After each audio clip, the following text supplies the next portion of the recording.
let's look at another appointment. We've looked at McElroy. To me, I knew this was going to happen, but the most difficult one is Archbishop Roche.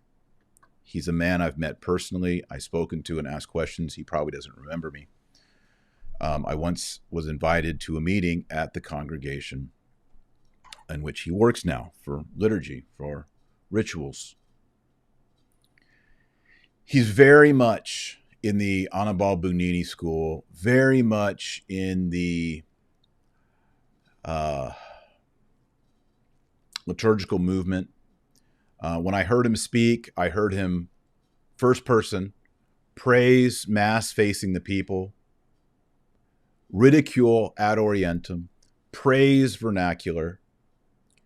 And also heard him talk about, I think, the need for new kinds of music and singing and all that. So he's very much in line with Pope Francis, that you have to take the Novus Ordo Mass and you have to enculturate that Novus Ordo Mass, not so that it's Roman or Italian or European.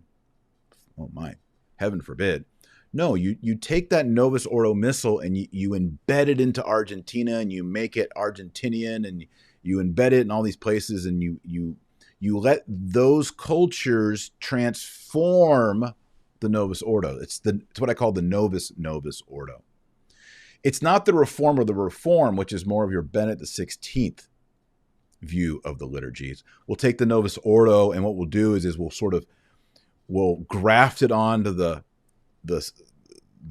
roots of the traditional Latin Mass, and we'll have it grow from there and have that shape and be informed by the roots of the traditional Latin Mass, and we'll reform the reform and bring things back to,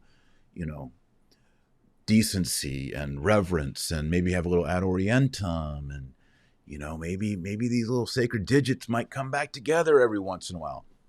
No, Archbishop Roche wants the Novus Ordo. And by the way, I just want to say out front, I have nothing against the traditional Latin Mass having flair of the local area. That's definitely the case. When I was attending Latin Mass in France last week, there was definitely French elements, certain customs that I don't see in Texas. That's legit. That's fine.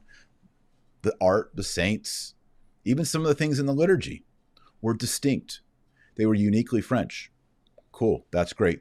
What I don't want to see happening, which I don't think is traditional Catholicism, is that local regions get to change the rubrics, the text, and the principal elements of the architecture.